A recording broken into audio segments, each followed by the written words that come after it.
میرا نام عائشہ ہے۔ سب لوگ مجھے پیار سے رانی بلاتے ہیں۔ میری زندگی میں اب تک بڑے اتار چڑھاؤ آ چکے ہیں۔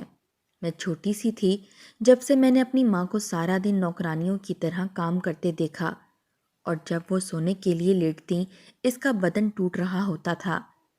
اماں کبھی کبھی تو اتنا زور زور سے رو پڑتی تھیں کہ میں خود کو بے بس محسوس کرنے لگتی۔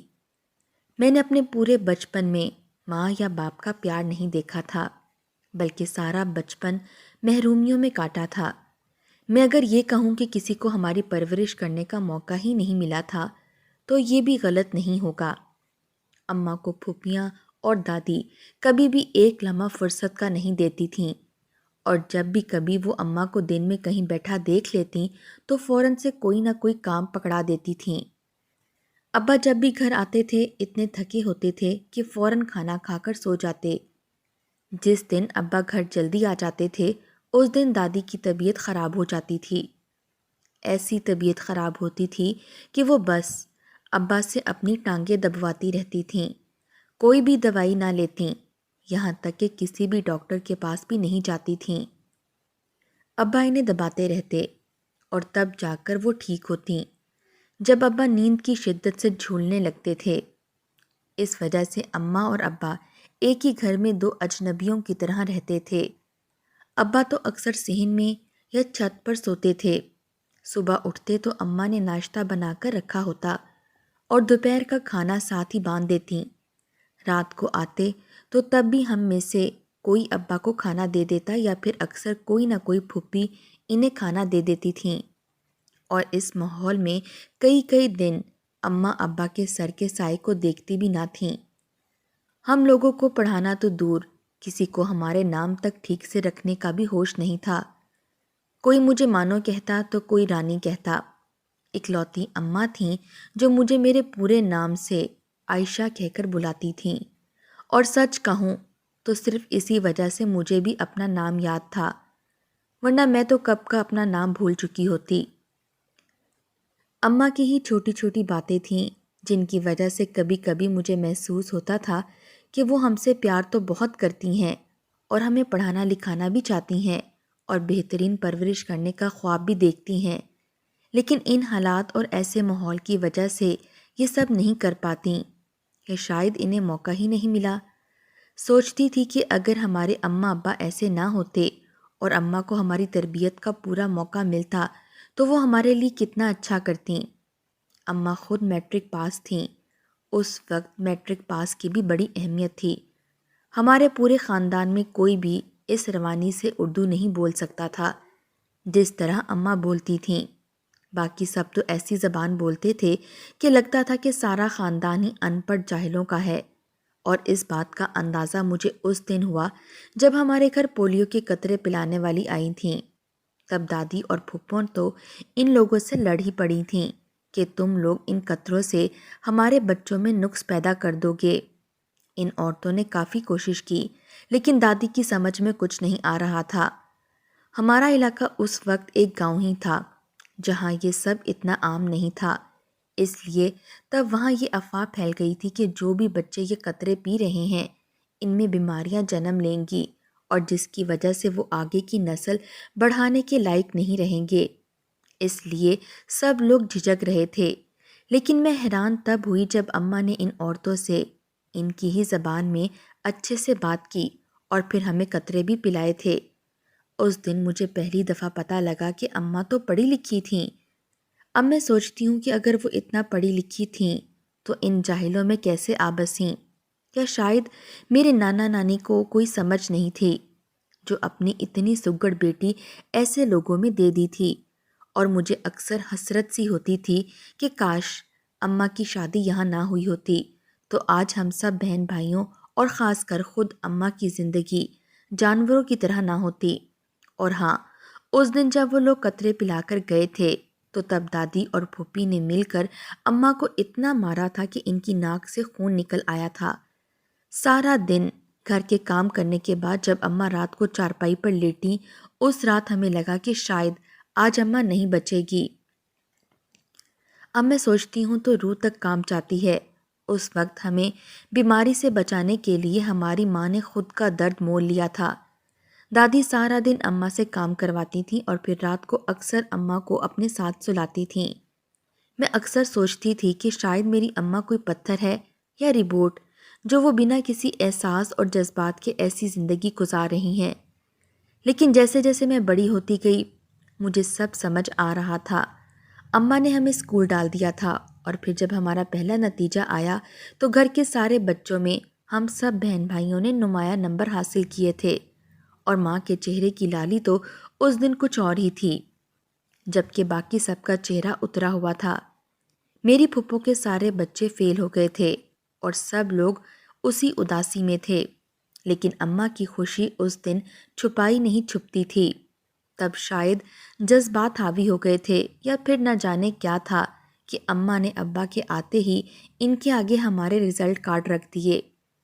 ابا پہلے تو ایک دم حیران ہوئے تھے کیونکہ آج تک کبھی ایسا نہیں ہوا تھا اماں ان کے آنے پر ایسی خوش ہوتیں، اور پھر جب ابا نے نتیجہ دیکھا تو ابا بھی بہت خوش ہوئے اور ہم سب کو انعام بھی دیا۔ تب دادی کو اس بات کا پتہ نہیں لگا، لیکن شام میں جب علم ہوا تو دادی تو غصے سے لال پیلی ہو گئی تھی اور کہا کہ میری بیٹی کے بچوں کی ناکامی کا جشن منا رہی ہے۔ تب تک رات آدھی گزر چکی تھی اور دادی اور پھپھو کمرے میں آئے۔ اماں بستر پر پڑی تھی کیونکہ ان دنوں اماں امید سے تھی اور ان کے آخری کے دن چل رہے تھے۔ دادی نے بنا کسی لحاظ کیے اماں کو بالوں سے پکڑا اور چارپائی سے اٹھایا تھا۔ اس کے بعد مجھے یاد نہیں کہ اماں کے جسم کا کوئی بھی ایسا حصہ تھا جو بچا تھا جہاں زخم نہ ہو۔ ہاں، اتنا یاد ہے کہ جب دادی تھک گئی تھی تو ابا اندر آئے تھے، پھر اماں کو اس حالت میں دیکھ کر پہلی دفعہ ہسپتال لے گئے، اور پھر ہمارے گھر ایک چھوٹا سا جنازہ آیا تھا۔ اس جنازے پر کوئی بھی رونے والا نہیں تھا، بلکہ ہم بچوں کے لیے تو وہ خاص دن تھا کیونکہ کھانا اماں نے نہیں بنایا تھا۔ اماں اس دن بستر پر تھی اور یہ ہمارے لیے کچھ انوکھی چیز تھی۔ اسی طرح ہم لوگ بڑے ہوتے گئے تھے اور دادی کی شکایتیں اماں سے بڑھتی چلی گئیں۔ اماں اب ان کی خدمت پہلے سے بھی زیادہ کرتی تھیں۔ میں اکثر اماں سے کہتی تھی، اماں آپ کو ان لوگوں کی اتنی خدمتیں کرنے کی اب کیا ضرورت ہے؟ آپ کی اولاد اب جوان ہو گئی ہے، اب یہ کام میں کر لیا کروں گی۔ تب اماں ہنس کر جواب دیتی، بیٹا وہ تو تم لوگوں کا بچپن تھا۔ تب دادی صرف اپنا بدلہ اور غصہ مجھ اکیلی پر نکالتی تھی۔ میں تو سہ لیتی تھی، لیکن اب تم لوگ بڑے ہو گئے ہو، کوئی بھی بات ہوگی تو اس کا سیدھا الزام تم لوگوں پر آئے گا، تمہارا مستقبل تباہ ہو جائے گا، اور میں یہ نہیں چاہتی۔ اس لیے میں انہیں زیادہ سے زیادہ خوش کرنے کی کوشش کرتی ہوں تاکہ ان کا دھیان تم لوگوں پر جائے ہی نہ۔ اماں کی اتنی دور اندیشی اور سمجھداری پر میں انہیں داد دیے بغیر نہیں رہ سکتی تھی۔ آخر وہ ماں تھی نا، وہ سب کچھ دیکھ لیتی تھی۔ اور پھر اماں کی زندگی میں مزید ایک اور چیز کا اضافہ ہوا تھا، لیکن وہ کوئی آزمائش نہیں تھی، ایک عذاب تھا جس نے ہمارے لیے اس زمین کو مزید تنگ کر دیا۔ دادی اماں سے خوش نہیں تھی کیونکہ انہیں یہ بھی غم تھا کہ اماں نے 3 بیٹیاں پیدا کیں اور بیٹا صرف ایک ہی۔ اسی لیے وہ ابا کو کہتی تھیں، تو دوسری شادی کر لے، دیکھنا اس میں سے تیرا بیٹا ہی ہوگا، کل کو کوئی ہمارا نام لینے والا تو ہونا چاہیے نا۔ اور پتہ نہیں کیا ہوا کہ ایک دن ابا گھر آئے تو وہ اکیلے نہیں تھے، ان کے ساتھ ایک لال جوڑے میں سجی سوری عورت کھڑی تھی۔ ہم سب لوگ حیران رہ گئے تھے۔ دادی نے غصے سے فوراً آگے کی طرف قدم بڑھائے اور کہا، یہ کون ہے؟ میں نے پہلی دفعہ دادی کو ایسے ابا سے سوال کرتے دیکھا تھا، اور کہیں نہ کہیں مجھے خوشی بھی ہوئی تھی کیونکہ اماں تو کچھ بھی نہیں کہنے والی تھی۔ اپنی انا کے لیے ہی صحیح، دادی اماں کے حق میں بولی تو صحیح۔ تبھی بابا نے کہا کہ ارے اماں، آپ ہی تو ہر وقت کہتی رہتی تھیں کہ عدنان بیٹا دوسری بیوی لے آؤ، پہلی والی اس لائق نہیں ہے کہ تم اسے اپنی بیوی بنا کر رکھو، اس لیے میں آپ کے کہنے کے مطابق اب دوسری لے آیا ہوں۔ یہ آپ کی بہو ہے اور پہلی والی سے کئی گنا بہتر ہے، آپ دیکھنا یہ آپ کو خوش کر دے گی اور اس گھر کا نصیب اپنے مبارک پیروں کی بدولت بدل کر رکھ دے گی۔ بابا کا یہ کہنا تھا کہ دادی تو فوراً موم ہو گئیں اور انہیں پیار کرنے لگیں۔ ارے دیکھو تو ذرا، میرا بیٹا کتنا فرما بردار ہے، ایک بار کہا کہ دوسری لے آؤ اور دیکھو جیسے ہی کوئی اچھی ملی لے بھی آیا ہے۔ یہ کہتے ہوئے دادی نے آگے بڑھ کر اس لال جوڑے والی کا ماتھا چوم لیا، اور میں دل میں سوچ رہی تھی کہ ابھی تو شروعات ہے، یہ آ تو گئی ہے لیکن جلدی انہیں پتہ لگ جائے گا، کیونکہ دادی تو ایک دن میں انہیں سیدھا کر دے گی۔ لیکن پھر وہ نہیں ہوا تھا جو میں نے سوچا تھا۔ ماریا نامی اس عورت نے دادی کو تگنی کا ناچ نچا دیا تھا، اور نہ جانے ابا پر کیا جادو کیا تھا کہ ابا تو اس کی زلفوں کے اسیر ہی ہو گئے تھے، اور دادی کا جاہ جلال ماریا کے آنے کے بعد جیسے ماند پڑ گیا تھا۔ جیسے ابا نے کہا تھا کہ وہ اس گھر کا نقشہ بدل دے گی، بالکل ویسا ہی ہوا تھا۔ اس نے سچ میں یہاں کے رواج بدل دیے تھے۔ ماریا سے پہلے مہینے ہی کہہ دیا کہ بہو اب تک تم امید سے نہیں ہوئی، تو وہ بولی اماں جی یہ تو میری اور عدنان کی مرضی ہے، ویسے بھی ابھی مجھے بچہ نہیں چاہیے۔ دادی جب اسے اس بدتمیزی پر مارنے کے لیے آگے بڑھی تھی تو دوسرے ہی پل وہ ان کا ہاتھ پکڑ کر انہیں دور گرا چکی تھی، اور واضح کر دیا تھا کہ خبردار اگر مجھے ہاتھ بھی لگانے کی کوشش کی تو منہ توڑ جواب دوں گی۔ اس رات اماں دادی کی ٹانگیں دباتی رہی تھیں اور ان کے آنسو صاف کرتی رہیں، اور اوپر سے سونے پر سہاگا یہ ہوا کہ ابا کے آتے ہی دادی نے بتایا کہ تمہاری دوسری بیوی نے یہ حرکت کی ہے، تو ابا بے نیازی سے بولے اماں آپ کو اس پر ہاتھ اٹھانے کی ضرورت کیا تھی؟ اماں اب زمانہ بدل گیا ہے اور اولاد تو ہماری ہی مرضی ہے نا، آپ آئندہ سے کبھی اسے ہاتھ نہیں لگائیں گی اور نہ ہی کوئی سختی کریں گی۔ دادی تو ساری رات ابا کو کوستی رہیں کہ دیکھو کیسا انسان ہے، اس عمر میں آ کر ایک نوجوان لڑکی کا عاشق بن بیٹھا ہے اور اس کی خاطر اپنی جنت گنوا رہا ہے۔ لیکن مجھے دل ہی دل میں بہت خوشی ہو رہی تھی، کیونکہ میں اپنی ماں کو اب تک بہت ترستا ہوا دیکھ چکی تھی۔ سب محلے والے اور گھر والے کہتے تھے وہ گندی جگہ سے آئی ہے اور بری عورت ہے، لیکن مجھے وہ اچھی لگتی تھی، اور کوئی اس کے خلاف کچھ کہتا تو میں دل ہی دل میں اس کے خلاف ہو جاتی۔ میں چاہتی تھی کہ ماریا دادی کو ان کے کیے کی سزا اچھے سے دے تاکہ سب کے لیے نصیحت ہو، لیکن ان کے خلاف پھپھو نے بھی بہت کچھ کرنے کی کوشش کی تھی۔ ایک دن پھپھو کا دیور گھر آ گیا، وہ ماریا کے پاس گیا اور ان سے باتیں کرنے لگا۔ میں یہ منظر دور سے دیکھ رہی تھی کہ اب کیا ہوگا، تبھی پھپھو کے دیور نے ان کا ہاتھ پکڑ لیا تھا اور پھر اپنی خبیثی ہنسی سے اسے کچھ کہہ رہا تھا اور اس کے قریب ہونے لگا۔ میں آنکھیں پھاڑے سب کچھ دیکھ رہی تھی اور تبھی ایک پٹاخے کی آواز آئی۔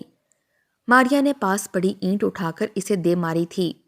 سب لوگ اکٹھے ہو گئے، ابا بھی آ گئے تھے۔ تب پھپھو کے دیور نے کہا کہ اس نے مجھے خود بلایا تھا اور خود ہی حملہ بھی کر دیا۔ ابا بھی تھوڑے سا کشمکش کا شکار ہوئے تھے اور میں تبھی بول پڑی، ابا یہ جھوٹ بول رہا ہے، میں نے سارا منظر خود دیکھا تھا، اس نے بدتمیزی کی ہے۔ میری گواہی کی دیر تھی کہ ابا نے اسے مارنا شروع کر دیا اور گھر سے نکال دیا۔ اس دن کے بعد پھپھو کا آنا بھی بند ہو گیا۔ دوسری ماں نے 6 ماہ میں ہی ہمارے گھر کے حالات بدل کر رکھ دیے تھے۔ اب دادی بالکل امی کے رحم و کرم پر تھیں اور ان کی قدر کرنے لگی تھیں۔ وہ اکثر امی سے معافی مانگتے پائی جاتی تھیں تو مجھے ہنسی آتی تھی۔ انہی دنوں ایک اور شوشہ اٹھا اور وہ تھا میری شادی کا۔ اس سے پہلے کہ کوئی بھی رشتہ دیکھا جاتا، ابا نے پہلے ہی سب کو منع کر دیا اس کا رشتہ کوئی بھی نہیں دیکھے گا، میں اپنی مرضی سے اس کا اور اس کی باقی بہنوں کا بیاہ کروں گا۔ اماں کی تو پہلے بھی کوئی اوقات نہیں تھی۔ صاف بات تھی کہ ابا یہ بات دادی کو سنا رہے تھے، اور پھر ابا نے میرے لیے رشتہ ڈھونڈ ہی لیا۔ وہ ماریا کا بھائی تھا اور کافی خوبرو بھی تھا۔ جب اماں کو پتہ لگا تو انہوں نے ابا سے کہا کہ دیکھیں یہ رشتہ ٹھیک نہیں ہے۔ یہ پہلی دفعہ تھا کہ وہ ابا کے سامنے بولی تھیں۔ دادی نے بھی کہا کہ بیوی کے بھائی کے ساتھ رشتہ نہیں ہو سکتا، لیکن ابا کی آنکھوں پر اس وقت ماریا کی پٹی بندھی ہوئی تھی کہ انہیں کچھ بھی نظر نہیں آ رہا تھا۔ انہوں نے بس اتنا کہا کہ ماریا اس کی سگی ماں نہیں ہے، اس لیے اس کے بھائی سے نکاح ہو سکتا ہے۔ میں نے مولوی صاحب سے پوچھا ہے، ابا نے تو مجھ سے میری رضامندی تک نہیں پوچھی تھی۔ انہوں نے ایسا رویہ اگر اماں کے معاملے میں دکھایا ہوتا تو شاید آج حالات کچھ اور ہی ہوتے، مگر خیر دیر آئے درست آئے۔ ابا نے میری شادی کی تاریخ رکھ دی تھی اور سب تیاریاں شروع ہو گئی تھیں۔ مجھے نہیں پتا تھا کہ میری آنے والی زندگی کیسی ہوگی، لیکن اتنا معلوم تھا کہ میں اس جگہ سے باہر نکلوں گی اور کچھ اچھا کروں گی، پھر اپنی زندگی اپنے طریقے سے جیوں گی۔ ایسے ہی دن گزرتے گئے اور پھر ایک رات میں آصف کی دلہن بن کر رخصت ہو گئی۔ یہ جگہ بالکل الگ تھی اور یہ ماحول بھی بالکل الگ تھا۔ جس کمرے میں میں رہنے کی عادی تھی ایسی نہیں تھی، وہ تو کوئی پاگل خانہ تھا جہاں میں اب تک رہتی آئی تھی، لیکن جب میں یہاں آئی تھی تو ایسے لگتا تھا کہ یہ کوئی جنت ہے جہاں مجھ جیسی گناہ گار کو ڈال دیا ہے۔ سر پر نہ ساس تھی، ایک نند وہ بھی میری سوتیلی ماں تھی اور وہ یہاں کم ہی آتی تھیں۔ مجھے نہیں پتا تھا کہ آصف کیا کام کرتا ہے، وہ اکثر رات کو دیر سے گھر آتا تھا، لیکن میں پوچھ ہی نہ پاتی تھی کیونکہ میرے ذہن میں اپنا بچپن آج بھی گردش کرتا تھا۔ اگر آصف بھی ابا جیسا ہوا پھر کیا ہوگا؟ لیکن ایسا نہیں تھا، وہ بہت اچھا تھا، مجھ سے بہت محبت کرتا تھا۔ اس نے مجھے ہاتھ کا چھالا بنا کر رکھا ہوا تھا۔ اکثر مجھے کہتا کہ دعا کرو ہماری پہلی اولاد بیٹا ہو جائے، اگر تم نے مجھے بیٹے کی خوشخبری دی تو میں ساری دنیا کی خوشیاں تمہارے قدموں میں لا کر رکھ دوں گا۔ میں اس کی محبت دیکھ کر بہت خوش ہوتی اور پھر جب خاندان والے مجھے دیکھتے تو رشک کرتے تھے۔ میں اب بھی کبھی ان سے بات نہیں کرتی تھی، لیکن میرے دل میں اس کی عزت بڑھ گئی تھی۔ انہی دنوں مجھے پتہ لگا کہ میں امید سے تھی، اور جب 5ویں ماہ پتہ چلا میں بیٹے کو جنم دینے والی ہوں تب آصف کی خوشی دیکھنے والی تھی۔ میں تو جیسے 7ویں آسمان پر تھی۔ آصف بہت اچھا تھا، وہ مجھے ایک قدم بھی زمین پر نہیں رکھنے دیتا تھا۔ وہ میرے لیے ایک الگ کام کرنے والی بھی رکھ چکا تھا۔ مجھے کسی بھی چیز کی ضرورت ہوتی تو وہ فوراً حاضر ہو جاتی تھی۔ مجھے کبھی اس طرح کی محبت نہیں ملی تھی، اس طرح کی تو دور، مجھے محبت ملی ہی نہیں تھی۔ اس لیے کبھی کبھی یہ سب دیکھ کر میری آنکھوں میں آنسو آ جاتے اور میں سوچتی آصف نے سچ میں میری زندگی جنت بنا دی ہے۔ اس طرح کچھ وقت گزر گیا اور ایک دن میں گھر پر اکیلی تھی۔ آصف کام کرنے گئے ہوئے تھے۔ میرے ساتھ والی عورت بھی اس وقت بازار گئی ہوئی تھی۔ مجھے ایک دم بہت تیز درد اٹھا تھا اور ایسے لگا کہ جیسے میری روح فنا ہو گئی۔ میں بہت تڑپ رہی تھی، لیکن گھر پر کوئی ہوتا تو میری آواز سنتا۔ میں نے جلدی سے آصف کو کال کی تھی اور پھر وہ آ کر مجھے ہسپتال لے گئے۔ مجھے اس وقت تک ہوش تھا جب ڈاکٹر نے کہا کہ مبارک ہو بیٹا ہوا ہے۔ اس کے بعد تو مجھے بالکل یاد نہیں کہ کیا ہوا ہے، لیکن جب میں ہوش میں آئی تو ایک جانی پہچانی جگہ پر تھی۔ مجھے ہوش میں آنے میں کچھ وقت لگا تھا اور پھر جب میں حواس میں آئی تو میں اس کمرے میں تھی جہاں میرا بچپن گزرا تھا۔ میں خود کو ہسپتال سے سیدھا اپنے باپ کے گھر پا کر حیران رہ گئی۔ اٹھنے کی کوشش کرنے لگی، اماں نے مجھے آگے بڑھ کر سہارا دیا۔ ابا اور دادی بھی ادھر ہی تھے، سبھی مجھے دیکھ کر رو رہے تھے اور بابا بھی منہ جھکائے کھڑے تھے۔ میں نے پوچھا میرا بیٹا کہاں ہے تو کسی نے بھی جواب نہ دیا اور سب لوگ چپ ہی رہے۔ اس خاموشی کا مطلب مجھے سمجھ نہیں آ رہا تھا۔ میں نے ایک بار پھر پوچھا آصف کہاں ہے؟ میں اونچی آواز میں چیخنے لگی کہ کوئی بتا کیوں نہیں رہا مجھے، میں یہاں کیسے آئی ہوں، میرا بیٹا اور میرا شوہر کہاں ہے؟ میں مسلسل چیخ رہی تھی۔ تب دادی نے مجھے بتایا تیرے شوہر نے تجھے طلاق دے دی ہے اور تیرے بیٹے کو لے کر کہیں چلا گیا ہے اور ماریا بھی اس کے ساتھ بھاگ گئی ہے۔ جاتے وقت وہ سارے گھر کا زیور اور ساری نقدی بھی لے گئی ہے، ہمیں کنگال کر گئی ہے۔ میں نے تو اور کچھ سنا ہی نہیں تھا، میرا دھیان بس یہیں پر تھا کہ وہ لوگ میرا بیٹا لے گئے تھے۔ میں بہت روئی تھی، میری زندگی کا جیسے خاتمہ ہی ہو گیا تھا۔ میں سارا دن بیٹھی رہتی تھی اور سوچتی تھی آخر میرے ساتھ ہی کیا ہوا؟ آصف تو ایسے ہرگز نہیں تھے، لیکن پھر یہ سب کیوں کیا انہوں نے؟ اگر ہمیں لوٹنا ہی تھا تو میری اولاد کو تو چھوڑ جاتے، اسے کیوں ساتھ لے کر چلے گئے؟ میں بہت روئی۔ ہمارے گھر کے حالات پہلے سے بھی زیادہ خراب ہو گئے۔ آصف اور ماریا کو ڈھونڈا مگر وہ کہیں نہیں ملے۔ اسی طرح 10 سال گزر گئے۔ میری شادی اب کہیں اور ہو چکی تھی۔ میری اب 2 بیٹیاں اور ایک بیٹا ہے۔ میرا شوہر بہت اچھا ہے، لیکن آج بھی اس پہلی اولاد کا غم پہلے دن کی طرح تازہ ہے۔ ایک دن میں اپنے بیٹے کو لے کر ہسپتال گئی کیونکہ اس کی طبیعت خراب تھی۔ میرے شوہر نے مجھے ہسپتال اتارا تھا اور کہا تھا کہ تم یہاں سے فارغ ہو کر مجھے کال کرنا، میں تمہیں لینے آ جاؤں گا۔ میں نے اپنے بیٹے کا چیک اپ کروایا اور پھر وہاں سے باہر نکلنے لگی۔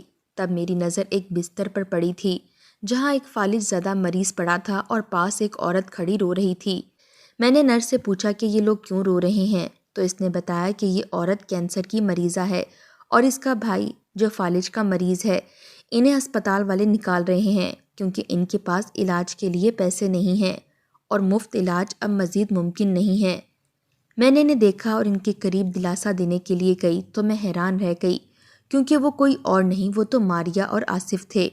ان دونوں نے بھی مجھے دیکھ لیا تھا اور ماریا میرے پیروں میں گر کر مجھ سے معافی مانگنے لگی۔ میں نے بس اتنا سوال کیا، تم لوگوں نے وہ سب کیوں کیا تھا؟ تب آصف نے بتایا، ہمارا تو کام ہی یہی تھا کہ ہم لوگوں کے گھروں میں جاتے اور ایسے ہی کسی کی بیٹی کی شادی آصف سے کرواتے تھے۔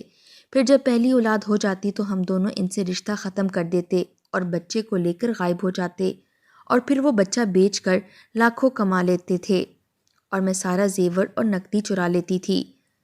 تم ہمارا چوتھا شکار تھی۔ تمہارے بعد بھی کئی لوگ ہمارے ہتھے چڑھے اور یہ سلسلہ کئی سال تک چلنے والا تھا، مگر خدا نے ہم دونوں کو سبق سکھایا ہے۔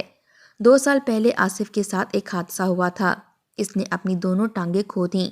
پھر میں کام کرنے لگی تھی، لیکن آخر یہ سب پھر کتنے دن تک چلتا، اور پھر مجھے بھی کینسر ہو گیا اور ہم نے جو پیسہ اکٹھا کیا تھا وہ سارا پیسہ ہمارے علاج پر لگ گیا۔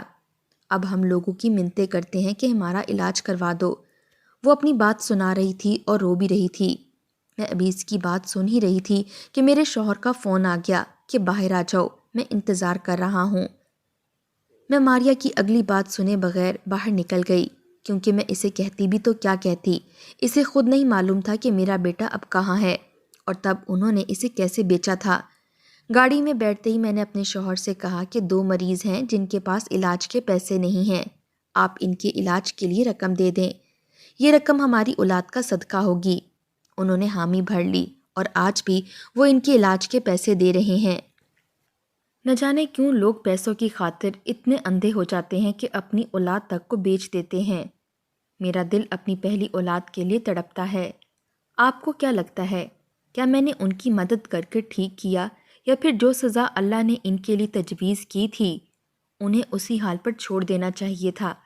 اپنی قیمتی رائے کامنٹ باکس میں ضرور دیجیے گا، اور اگر آپ ہمارے چینل پر نئے ہیں تو چینل کو سبسکرائب کر دیں اور ویڈیو کو لائک کر دیں۔ شکریہ۔